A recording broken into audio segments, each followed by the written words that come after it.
What's up guys, my name is Ace, and today we're just going to have a pretty laid-back commentary talking a little bit about Black Ops 4. Now, this isn't 100% confirmed by any means at this point, but there was a leak just yesterday at the time of me recording this video. By the time you guys see this, it'll probably be like 2 days ago or something, so I might not be the first to cover this by any means, but there was a leak from a GameStop employee that showed certain assets for Black Ops 4 that would be coming into the store, so certain promotional assets. This seemed like a pretty legitimate leak, so to me at least, I think this is a really good indication at least that we'll be seeing Black Ops 4 with this year's Call of Duty game that's coming up with Treyarch.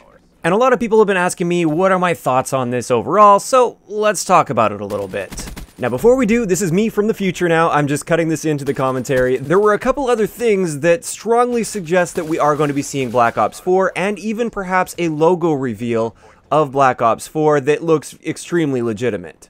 So you guys have probably heard some other YouTubers talking about this, but I wanted to show it off just in case you guys have missed it. James Harden yesterday was wearing a hat that appears to be the Black Ops 4 logo. It follows the same style as Black Ops 2 and 3, although it's not quite a Roman numeral, it's more like tally marks, but it still makes sense. It's still 4, it still fits in with the overall theme of Black Ops 4, and Call of Duty is known for working with athletes and actively bringing athletes into the studios to play the games early and giving them early access to certain things.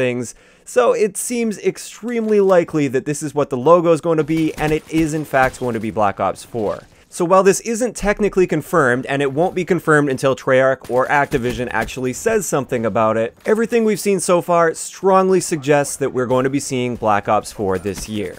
Now let's get back to the regular commentary that I recorded the day before I just recorded this part.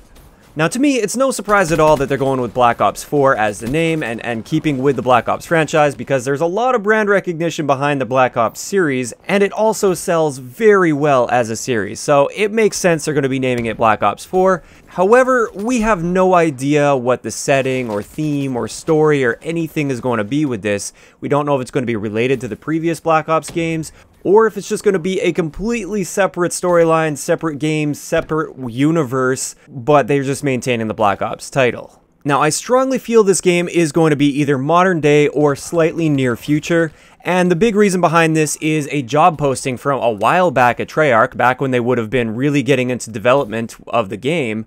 In that job posting, one of the things they were looking for is somebody that had experience with modern day weapons. Now, of course, it could be that they were just looking for somebody that understood how weapons worked and everything, and that could be applied to a super futuristic game, or it could even be applied to something like a Vietnam game, and I know a lot of people have been asking that, but I think part of this is also just me really hoping for a modern day to slightly near future, boots on the ground Call of Duty game. This is what I would like to see from Treyarch this year. I feel like that would be the best thing for the community at the moment. We had that super futuristic with Infinite Warfare, plus we had all the jetpack games and stuff, so Advanced Warfare, Black Ops 3, and Infinite Warfare. Community got pretty burnt out on that. Sledgehammer went all the way back to World War II, so we've kind of satisfied those history buffs as far as Call of Duty goes. I think it's time for a modern day to slightly near future. And what I mean by slightly near future is like no further than Black Ops 2, for instance, where there's some technology that might be prototype, but it's not currently available or not currently used. And I really like this idea because it gives a lot more freedom for the developers. They can use some fancy gadgets. They can even make up some fancy gadgets that are somewhat grounded in reality. And also there's a lot of different types of weapons and score streaks and everything like that to choose from. So this is what I want to see.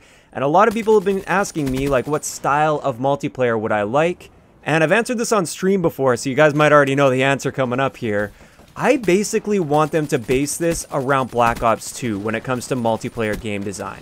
I would absolutely love it if this game was basically like Black Ops 2, obviously updated with graphics and everything for the current gen consoles. Also, of course, brand new maps, but in a very similar style and size and everything like that. And also, it would be nice to have Pick 10 back, but maybe shuffle some perks around, like toughness, for instance, I don't think needs to be there. I think they need to eliminate some crutch perks, move some things around, maybe add a few new things as well. So I'm not just saying I want like a complete copy-paste of Black Ops 2, but I would love it if they would use Black Ops 2 as the framework for developing this game. When I think back to boots-on-the-ground Call of Duty games, especially Treyarch boots-on-the-ground Call of Duty games, Black Ops 2 is just a clear winner for me. Now, I know not everybody agrees with that, but I'm just here to share my opinion, and that's really what I want to see. Now, when we're talking about Treyarch here, my number one concern at this point is how are they going to handle their supply drop system? For those of you guys that didn't really play Black Ops 3 or just need a refresher, in Black Ops 3, they added a ton of post-launch weapons that were statistically different from the guns that we already had in the game. And the only way to get these guns, literally the only way, is to get them out of a supply drop, which means RNG. There was no way of stocking up on something like armory credits or salvage and then build the one that you want. There was no special challenge that you could complete in-game to unlock that weapon. Season pass holders didn't get access to those weapons. It was simply, if you want that weapon, you've got to either buy a ton of supply drops or earn a ton of supply drops by playing the game, and then cross your fingers and hope for the best. This was the worst system for supply drops in the Call of Duty franchise, in my opinion at least. I'm sure most people would agree with that. And this does concern me a little bit with Treyarch coming up in the cycle again, although part of me is also thinking that it's more so like it was the Wild West of supply drops back then, where they were really just seeing what they could get away with and how much they could make.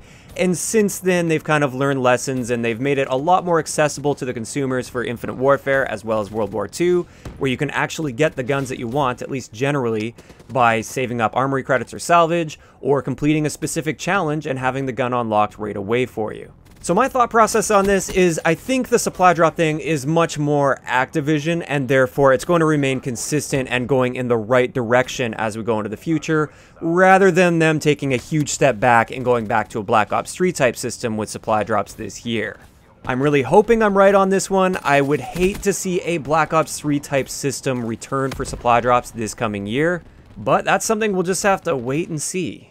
Now, one other thing that came with this leak, it was really minor, some people picked up on it, some people didn't, is there was also an order for a World at War promotional display box.